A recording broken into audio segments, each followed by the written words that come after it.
Well, good evening. Welcome to Bedtime Stories with me, Pastor Michelle. Welcome to Thursday's edition. Today is some date in July. I am awful. I'm losing track of time, but welcome. Tonight's story, I will know in a minute what date it is. Hold on. Let me look. I should know. Let's see. Today's the 16th. Yes, that's right. The 16th of July. So, welcome. So let's start with hearing about an inspirational woman. And today is Amelia Earhart, the record-breaking pilot and adventurer. So she was born in 1897, Amelia Mary Earhart. She had a difficult childhood. Her mother did her best to raise Amelia and her sister Muriel, but her father Edwin was unwell and drank a lot. They were often poor, and the girls spent a lot of time with their grandparents. Amelia became very independent. She liked to climb trees, hunt, and play sports. The first time Amelia saw, let me see you. Okay. The first time, I can't change it. Never mind. There you go. I was trying to let you see the picture here. She is. There's a picture of her as a child. So the first time Amelia saw an airplane was at a state fair when she was 10. She thought it was disappointing. It was a thing of rusty wire and wood and not at all interesting. But once Amelia grew up, she changed her mind. One day at an air show, the pilot of a little red plane swooped toward her. Amelia was thrilled and felt as if the plane was telling her that she needed to fly. Not long afterwards, she flew for the first time and fell completely in love with flying. Although she trained as a nurse during the First World War and later worked as a social worker, in her heart, all Amelia wanted to do was fly. She saved hard for lessons, cut her hair short, and even slept in her new leather pilot's jacket to make it look worn, so that the other pilots wouldn't see how inexperienced she was. After 6 months, Amelia was able to buy a little yellow plane she called the Canary. A few years later, on June 17, 1928, she joined a team of male pilots flying from the U.S. across the Atlantic Ocean. They landed in Wales around 21 hours later, making Amelia the first woman to travel across the Atlantic by plane.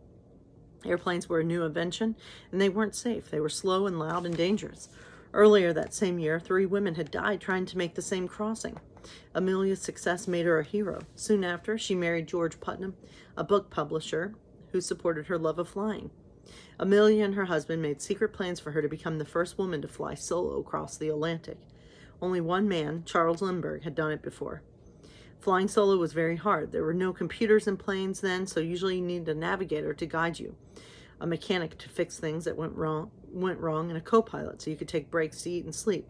But on May 20th, 1932, despite wind, ice, and problems with the plane, Amelia did it all of it, on her own. She set many other records and was determined to take on the biggest challenge of all, becoming the first woman to fly around the world. On June 1st, 1937, Amelia and her navigator set off. Over a month later, on July 2nd, they had traveled all but the last 7,000 miles. They were aiming to stop on Holland Island, which is just 1.5 miles long. But after sending radio messages saying they were running low on fuel, the plane disappeared. After the biggest air and sea search in history, the U.S. government finally gave up. Amelia, her navigator, and their plane had simply vanished. New evidence has been found that shows that Amelia and her navigator may have landed on another uninhabited island and survived for a short time, but no one really knows what happened. Although Amelia died following her dream, her bravery, courage, and strength live on. I was about to say maybe she's still alive. I doubt that, but maybe she did survive for a little bit. Maybe she was around longer than people even thought. But there she is right there. I'm trying to get the picture here. But that's sad, But she was living out her dream. That's all that matters. So she says, adventure is worthwhile in itself. I am quite aware of the hazards. I want to do it because I want to do it.